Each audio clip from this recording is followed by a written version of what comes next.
Hindi totoo yung resulta na nakuha natin. Pineke namin yun ni Mama. Napasok ko na yung system ng pathology clinic. 0% probability of paternity between the baby and the alleged father. Hindi si Jordan yung tatay!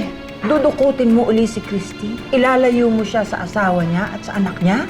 Kausa sa pagkakataong pong ito, kukumbinsihin ko na po siya. Tay, palayain niyo na si Nanay Christy. Magkakaroon ka na ng kapatid. Muntis ang Nanay Christy mo at ako ang ama. It only goes to show na ayaw talaga sa'yo ng tao para magawa yun. Hindi pa confirmed. You're just wasting your time. Ipaglalaban ko si Jordan hanggat sa bumalik siya sa akin. I'm still going to tell Jordan. No! I will not let you! I'm sorry. Jordan, pwede ba tayong mag-usap? May kailangan akong sabihin sa'yo, please.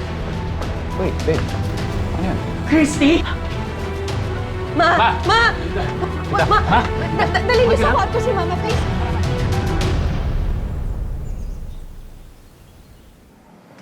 I'm okay.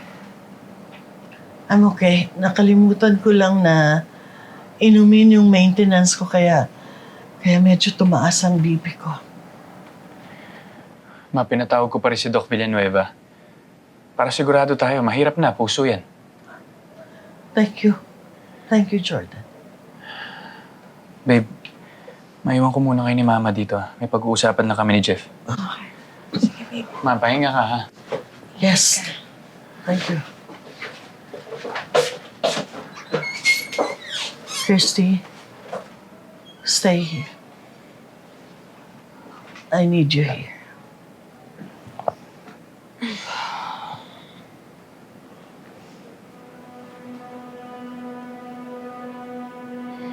Ma, totoo ba yung mga sinabi mo kanina? O ginawa mo lang yun para mapigilan ako? Ginawa ko yon para sa pamilyang ito. Para iligtas ka, si Tori at si Jordan sa inaakala mong tama. Iligtas kami? O iligtas ang sarili mo, Ma? Kasi ikaw lang naman ang ugat ng lahat ng kasinungalingan na to eh.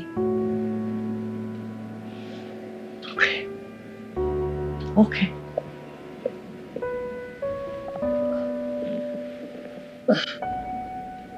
Tama ka. Ako nga. Pero ginawa ko yon hindi para pagtakpan ang sarili ko sa mga desisyon na ginawa ko. Ginawa ko yon para protektahan ka. Para mapanatiling buo ang pamilya mo. Christy, hindi mo ba nakikita? Walang maidudulot na maganda ang pinaplano mong gawin. Oo nga, malilinis ang konsensya mo sa pagsisinungaling. Makakalaya ka. Pero para saan? Anong kapalit? Tatanggapin ako ni Jordan, Ma. Mahal ako ng asawa ko. Siguro kung nung una pa lang nasabi mo na sa kanya ang totoo. Pero ngayon, it's too late. Iisipin pa rin ni Jordan na naglihim ka sa kanya. Iisipin pa rin niya na hindi ka nagsasabi sa kanya ng totoo. Nahihirapan na ako sa konsensya ko. Magpakatatag ka. Alam mo, nang mamatay ang papa mo, iyan din ang sinabi ko sa sarili ko. Na hindi ko kaya, pero nagpakatatag ako. Dahil alam ko kailangan mo ako. And I want you to do the same for your daughter.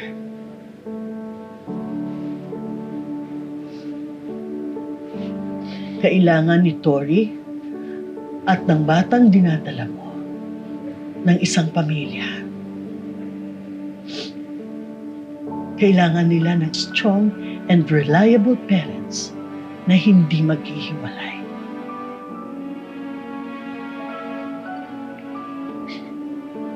Ma, sobrang hirap. Kaya hirap na ba? Anak, may kanya-kanya tayong giyera sa buhay. This is no different. Isipin mo na lang na itong kailangan mong gawin para lumaban ka. Para maipanalo mo ang gyerang ito.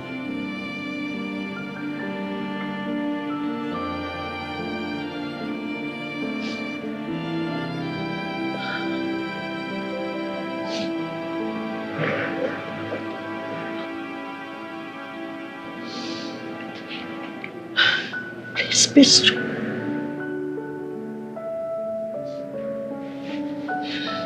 Please.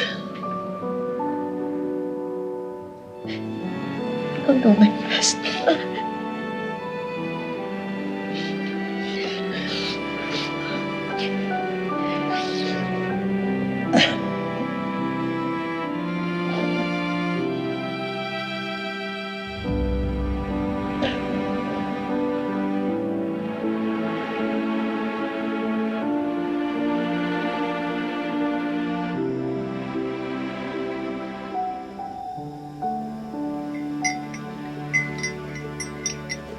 Babe, nakaalis na ba si Jeff? Kanina ba? Nakalis na.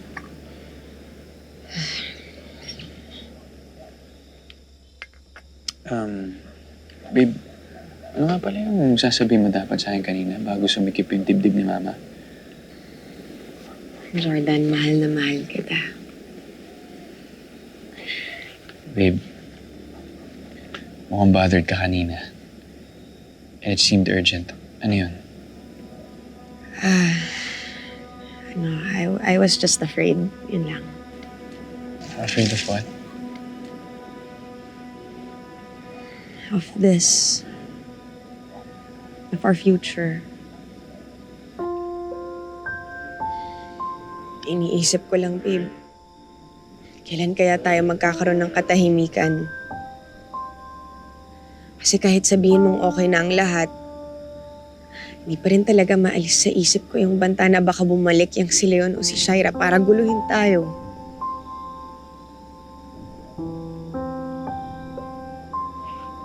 Babe, hindi ko maintindihan kung saan ka nagagaling.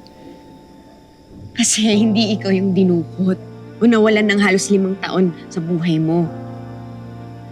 Ay, Ninakawan din nila ako ng panahon nung kinuha ka nila sa akin, babe.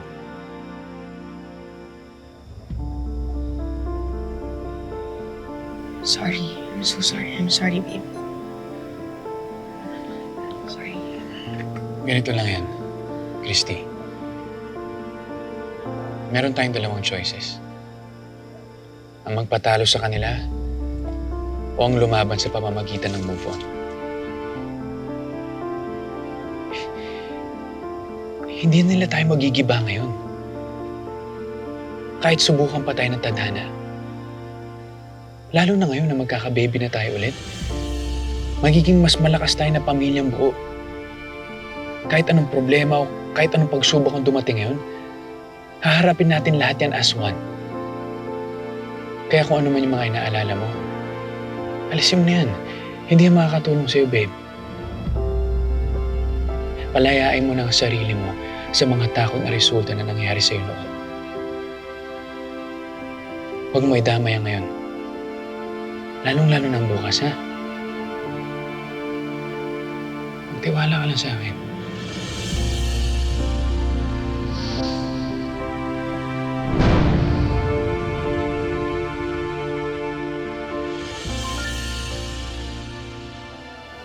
Sige lang, magpakasaya kayo.